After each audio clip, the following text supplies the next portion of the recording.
Hi കൂട്ടുകാരെ, നമുക്കിന്ന് meet balls ഉണ്ടാക്കിയാലോ? അതിന് വേണ്ടിയിട്ട് ഞാനിവിടെ എടുത്തിരിക്കുന്നത് ചോപ്പ് ചെയ്ത മീറ്റാണ് കേട്ടോ. കൂടാതെ ചോപ്പ് ചെയ്ത ഉരുളക്കിഴങ്ങ്, മല്ലിയില, സവോള എന്നിവയും കൂടെ ആഡ് ചെയ്തിട്ടുണ്ട്. കൂടാതെ മുളക് പൊടി, ജീരകപ്പൊടി, സൂപ്പിനകത്ത് ഉപയോഗിക്കുന്ന ഒരു പൗഡറും കൂടെ ഞാൻ ആഡ് ചെയ്തിട്ടുണ്ട് കേട്ടോ, നല്ല ടേസ്റ്റിന് വേണ്ടിയിട്ടാണ്. പിന്നെ അതിലേക്ക് അല്പം ഉപ്പും കുരുമുളക് പൊടിയും കൂടെ ആഡ് ചെയ്തിട്ട് ചെറിയ ബോളുകളാക്കി നമുക്ക് ഇതൊന്ന് ഫ്രൈ ചെയ്തെടുക്കാം.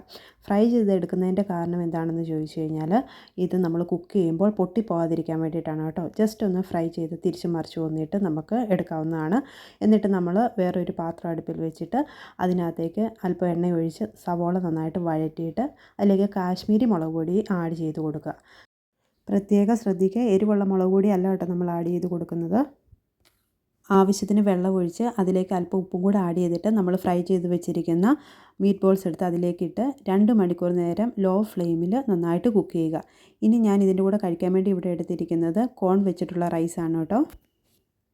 ഇനി നമുക്കിതൊന്ന് ടേസ്റ്റ് ചെയ്ത് നോക്കാം. ഞാനിവിടെ ഒരെണ്ണം എടുക്കുന്നുള്ളൂ കേട്ടോ. എനിക്ക് നല്ല ഇഷ്ടമുള്ള ഫുഡാണ്, പക്ഷേ ഡയറ്റിലായതുകൊണ്ട് ഞാൻ ഒരെണ്ണം എടുക്കുന്നുള്ളൂ. കാരണം നല്ല ഫാറ്റി ആയിട്ടുള്ള മീറ്റ് ആയതുകൊണ്ട് ഞാൻ ഒരെണ്ണം എടുക്കുന്നുള്ളൂ. നമ്മുടെ നാട്ടിൽ ഇതത്ര പരിചിതമല്ലെന്ന് തോന്നുന്നു.